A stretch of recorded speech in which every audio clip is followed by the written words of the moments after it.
All right, hey everybody, we're doing a video on the lobster prep for lobster thermador.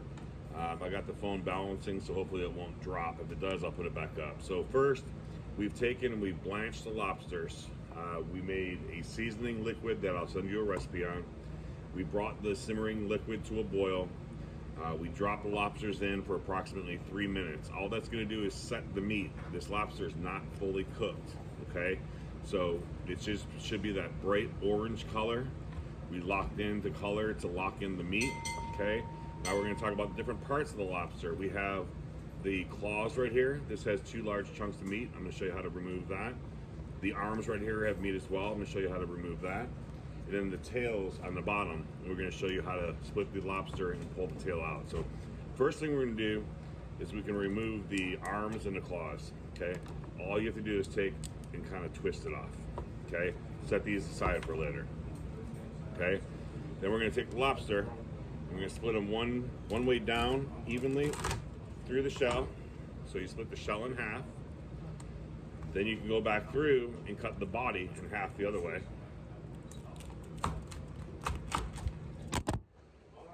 All right, phone drop, that's okay. All right, so what you're gonna have is you're gonna have 2 halves of lobster. Inside each half, you're gonna see the pure tail meat right here. Then you're gonna see the innards. You might see some salmon roe, some eggs in there. If there's not eggs, it's basically guts. Okay, so what we're gonna do is we're gonna take a nice cool container of water, and we're gonna put the lobster in the water and kind of run your fingers gently through the front side, the torso, if you will. And we're just gonna gently rinse and rub. So now you can see how hollow it is. That's where all that stuff was. Okay, and it's not anymore, okay? So then you're just gonna take your fingers and you can go from underneath the meat. You're gonna pull out that big chunk of tail meat, okay, and leave that full, okay? If there's any other meat hanging out inside, you can pull it. There really shouldn't be that much more than that. Anything hanging or dangling, we want to remove. What you're going to end up with is a nice, beautiful half lobster shell. Okay, we're going to reserve that for later as well. So we have the tail meat, a little bit of the body meat, and the shell we reserved. Now we're going to look at the arms and the claws. Okay, so if you take the claw, it flexes one way. We're going to force it the other, and it'll snap right off. Okay. Take the back side of a chef knife, this little part, the claw that opens, there's a little tendon right in the front. So right where it opens, we want to hit it with the back side of a knife, okay? So we're gonna hit it so it cracks. We're gonna see this just kind of pull right out. And there's the tendon I was talking about right there. That's what made the arm move. Okay, once we get that done, we're gonna crack the arm or the claw in half, and we're gonna pull out that big chunk of meat right from the front part of the claw. Okay, now if you have a little bit left over, you can take a little spoon and you can go back in and fish out the rest. Okay, there should be nothing left in that shell when you're done. I'm reserving all this meat into one pile. I'm not cutting it yet. Okay, now we have that little pointer thing in the claw. We can cut that in half, slam it with the knife, and anything coming out, there we go. You can see that little piece of meat there. That's really valuable. This is $17, $18 a pound, so we got to get everything out. Okay. The last thing is this little arm. There are a few chunks in there. And all you're gonna do is crack it. This is all done the night before. So you can see once I crack it, it comes out in like little nuggets. Okay. Leaving behind nothing but shell. If you need your little spoon, take your little spoon in there, go get it. Just keep on folding it back until you get all the meat out of those crevices. You may have to re-hit it. Again, I'm using the back side of the knife, not the front side, not the sharp side. Okay, here comes another nugget. Okay, so this part takes a little while, but it's all done the night before, so have these prepped ready to go. Okay, we're gonna stop this video. Okay, so shell pile, shell pile, meat pile, half lobster. Okay, what we want is all the meat in a mixing bowl. We're going to cut that up and we're going to show that in a second. We want to keep these half shells as whole as we possibly can. So I'll continue with another video in one second. Hold on. All right, everybody, we're here at second stage. Right now we have the shells on one pan, a little cleaner view.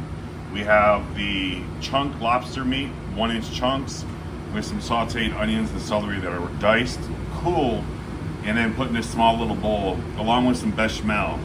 So chef is going to go and gently stir this together. This is just a small batch for a trial video.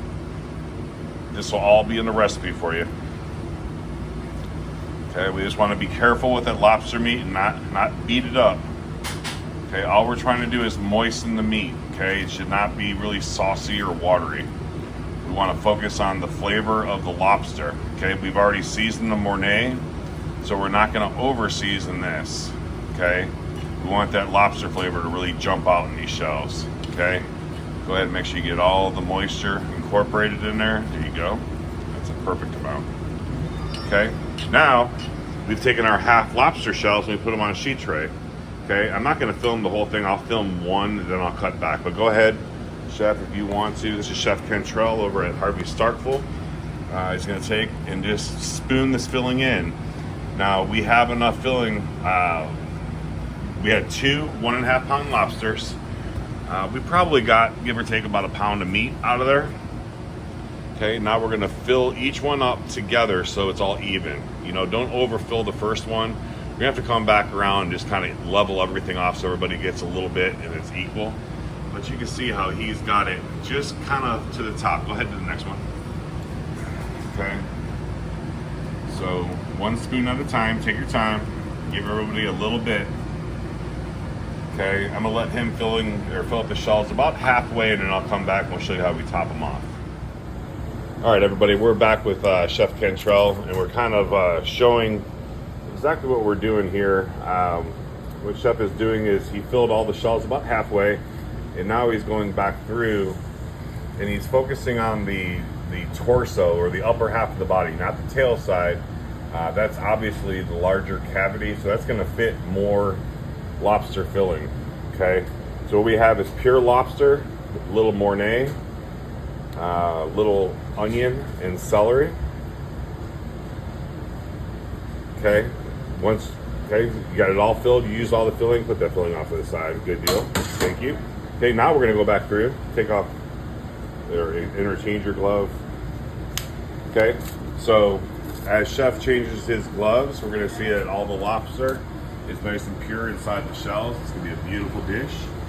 Okay, now we take our grated Parmesan, the same stuff we use for salad toast and for mac and cheese, and we're just going to lightly sprinkle the tops. Again, we're not going to over season it. So Chef's almost got his gloves back on. I'm going to turn his camera the way it's supposed to be, and go ahead. Just a light dusting so you can see the color. You don't want to kill it. Again, we're trying to focus on lobster. Okay, everything else is just enhancing the lobster flavor. Okay, that's beautiful. So you can see it's just kind of giving it a little color, and Chef's stopping at that point, which is perfect. Okay, what we're going to do is I'll come up with cooking instructions. We're going to cook these. We can probably, going into dinner service, cook 3 lobsters or 6 halves at a time. We can hold them in the sham and then cook them as we need be.